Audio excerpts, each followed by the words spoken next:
welcome to part 9 of Multidimensional Essentials. We're going to talk about entrainment or synchronization. There's a couple words that we can talk about, but first we want to talk about Christian Huygens.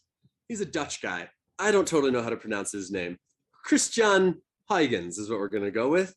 And in the 17th century, he was an astronomer. He was into optics. He was an amazing mathematician, and he invented the pendulum clock. So there's a January 2020 issue of Physics World that calls him perhaps the greatest Dutch scientist of all time. So another dead white guy who we're going to reference for our benefit here. So he invented a pendulum clock. Here he is presenting it to Louis XIV in 1659. And soon after this invention, Huygens observed that the pendulums have a tendency to synchronize. What I mean by that is he discovered that if he hung 2 of his pendulum clocks from a common support, for example, a wooden bar supported by 2 chairs, the devices kept pace relative to each other. The 2 pendulums always swung at the same frequency, but in opposite directions, right? So same frequency, but at their sort of like opposite. According to Huygens' reports, it took the 2 pendulums about half an hour to reach this out of phase synchronization. And for Huygens, the beauty of the system was that even if one of the clocks stopped, the other would be keeping correct time. So Huygens made a whole bunch of great discoveries about clocks and watches, and he did a bunch. It was really, really into it. And so this is the principle of synchronization. And synchronization can be defined as 2 or more events happening at the same time. And it is one of the most common phenomena in all of nature. You can think of a school of fish swimming gracefully together in the sea, right? And they all turn at the same moment, and they're going like this, right? You think of a murmuration of starlings, right? These birds that do this amazing art in the sky, right? Synchronization. Birds flying in formation, geese flying south for the winter, synchronize the flapping of their wings. So this is an expression of minimum energy, maximum efficiency. As they're flying, they're all flapping in unison. Amazing synchronization. The same way fireflies or lightning bugs, depending where you're from, who land on the same branch will flash in unison. Think about that. Fireflies landing on the same branch, they start flashing in unison. It's so cool. But why? How? Another example is how the menstrual cycles of women who live and work together will tend to harmonize. Or in the physical body, pacemaker cells have to fire electrical discharges synchronously to ensure that our hearts keep beating properly, right? We've got these pacemaker cells within us that have to fire at exactly the same time to keep us moving. So I want to share with you a little video demonstrating. Oh, I'm not supposed to see that slide yet. And where are we? Oh no, where's that video? Okay, it should come up. While we're looking it up, Brian said fashion needs to be accessed deliberately and slowly in order to accept touch, like accessing the energy field around others. Half of that message got cut off. I was just saying it's a big topic of conversation in body therapies. It's like, if you go slowly into the tissue, it'll open and accept. Whereas like if you hit it, if you come into the atmosphere too fast, it'll burn up. Yeah. The fascia just won't accept it. Right. Because it's defense mechanisms are activated. That's really interesting. And it reminds me, my roommate is a really skilled body worker, and he talks about this as well, where like he starts, 3 feet above the body and starts feeling. And like, he's not a Reiki practitioner or anything, but he just sort of intuitively came to this, where he started feeling like, okay, oh, now I got to go this way, and like sort of like works his way down, and then, you know, only then touches the body, and even then is very careful, and then I don't know, when he's working on me, he seems to be going just as hard as he wants, but I guess that I kind of asked for that. But That's also a so kappa thing. a kappa thing, yeah. Kappa tends to want deeper, more connected touch than vata. Yeah, kapha dosha tends to, you know, the density, right, tends to be. I'm more expressing my pitta nature right now, but there's a lot of kapha in there too. Pretty dense sometimes. And so let's look at this experiment.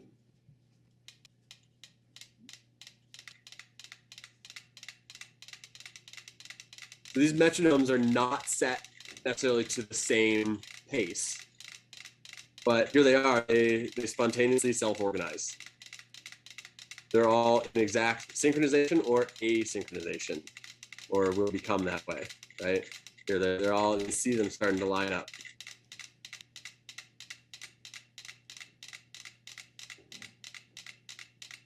I had a different video of this that showed it in a really beautiful way, but yeah, there we go. Like messy for a little bit, and then bam. Something so satisfying about that. And then once they start collaborating like that, they won't fall out of it. No, once they're clicked in, it becomes a mutually reinforcing system. Is this similar to the idea that if you have 4 violins and you play 3 of the same notes on 3 of them, the 4th one will start playing that same note by itself? Yeah. Cool. Yeah. And this is where it's the same sort of thing where if you're really playing in tune, you know, certain chords and harmonies, you can do it with instruments. I think it's easier to do with voices, where if you harmonize just so, the sound waves will interact in a way that other levels of harmony just literally come out of thin air. And that's a multidimensional experience, where it's like, we're singing these notes, but because we're hitting these notes, the sound waves are bouncing off each other and amplifying or negating in just the right way that we get, you know, I'm singing middle C, but I can hear the next octave up of C happening as well. So same sorts of principles. And for the record, that article in Physics World explains how synchronized pendulums still aren't fully understood. There's still this sort of mystery around how that works. So what we do know is that the synchronization is due to the clocks transferring energy to each other via the coupling bar in the form of mechanical vibrations. So there is a physical mechanism by which, and that's where, like, that only works. You saw that bar was propped up on 2 empty cans, right? So that allows the vibration to be passed back and forth. So it's that freedom of movement that allows them to synchronize. And so the clocks start moving exactly out of phase, in other words, when the vibrations exerted by one pendulum clock on the coupling bar are exactly canceled out by the vibrations exerted by the other. And so this, what they're talking about here is the pendulum clocks. And so for some reason, the metronome experiment doesn't do the out of phase thing. They were all clearly like windshield wipers. But with the pendulum clocks, there's something about where they always go out of phase, and they're saying it's because the energy of one is exactly canceling the other. It's creating a vector equilibrium, this and that exact opposite, equal and opposite. And so they do their perfectly opposite swing. And so I want to look again at the human biofield and think about this. So if each human is a complete system unto itself, which is Buckminster Fuller's definition of a system is that which divides universe into two, right? There's an inside and an outside. So our electromagnetic biofield is a complete system that contains our bodies, our consciousness. So then there are gravitational waves and electromagnetic fields and all the subsequent vibratory frequencies around us. You know, there's a truck going by, there's a cell phone tower nearby, or you're in nature and that's got its own, you know, you're sitting next to a stream that's got its vibratory frequencies. So all of that is outside your bubble. And those are all the frequencies that are influencing your field, that are coming up against the boundary condition that is your electromagnetic field, that is your bubble. And equilibrium or coherence or synchronization consists of when the vibrations of one exactly match and cancel out the vibrations of the other, right?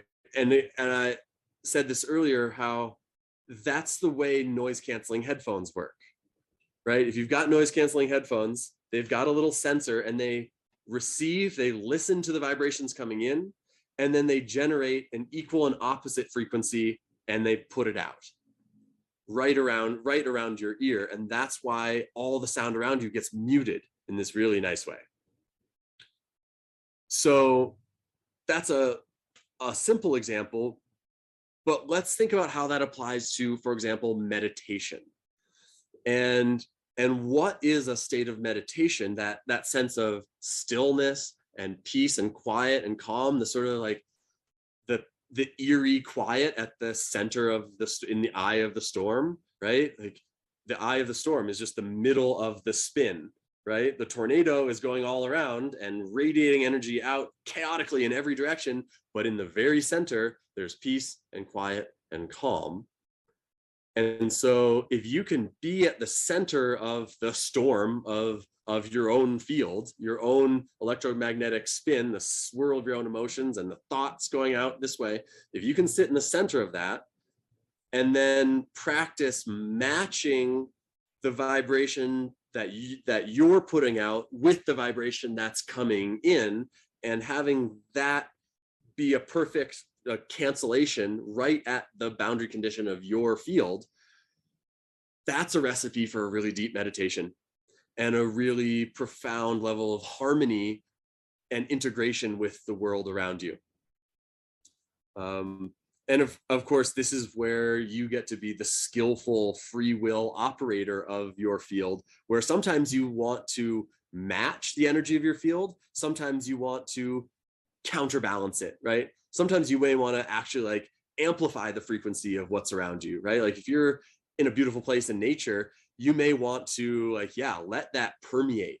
Let's match up that frequency so I'm on the exact same vibratory realm as everything around me. Whereas if I'm, you know, in traffic, I probably want to keep my bubble pretty self-contained and be inversely matching and counterbalancing, canceling out the frequencies around me. And of course, the answer is it's always both. We're always doing both at the same time. And so that's the selectively permeable membrane. Which of the frequencies are we letting in? Which are being matched and held at the surface? Yeah. Is that more or less making sense here? So this is also what we do with health. And this is where Ayurveda becomes a very beautiful science, where it is this calibration, this maintenance of equilibrium, where, you know, it's summertime. I'm definitely tilting towards a little bit of pitta, excess heat. Okay, so I'm going to introduce some cool things to counterbalance that. And especially it's super obvious with heat, right? Because heat is measured by frequency of vibration, right? The faster something's vibrating, the hotter it is. And so we can use that understanding to match and counterbalance and maintain our sort of fluid equilibrium, because that perfect point, that point of perfect, you know, the center point of the vector equilibrium where all the forces are perfectly harmonized, like you're unlikely to be able to stay there for very long, maybe in a deep state of meditation. And maybe that's what spiritual mastery looks like, is to just occupy that central point and let the whole world spin around you. something like that. Because from that center point, if we can agree that reality is composed of a set of concentric spheres, whether you're an atom or a cell or a human or a planet or a solar system or a galaxy, it's just all these nested spheres with toroidal structures, then the center of one of those spheres is the center of every sphere. And so if you can find your way to sitting and resting and remaining at the very center point of your own being, which I would argue is in the center of your heart, that source of the electromagnetic field, then hypothetically you can zoom all the way in or all the way out using that 0-dimensional space, where you zoom all the way into the center point, you're never going to get there. Infinite space within. Zoom all the way out into the vastness of the cosmos, you're never going to get to the edge of it. But you're doing it all from the same center point. You're not actually going anywhere. And that's how 0-dimensional space works. Yeah? Yeah. So the big question becomes, to what are we entraining? This process is entrainment, right? The synchronization. What is the oscillator that we are attuning to, right? So if we're on a board, if we're on a branch, who are the other fireflies on our branch? And of the fireflies on our branch, who's the most consistent one? Who's going to hold the pattern while it's still chaotic? To which firefly are we going to attune? To which radio station are we going to attune our frequency, adjust our satellite to be able to receive this frequency and not that one, right? It's amazing playing, once upon a time, there was a thing called a radio dial, and you turned this knob and it adjusted the frequency of what channel the satellite was receiving. And it's a miraculous thing, because if you didn't like what you're hearing on one channel, you just turn the knob and that channel, what happens, it slowly phased out of existence. You could hear it, you can't hear it, can't hear it. Now there's a whole other channel coming in.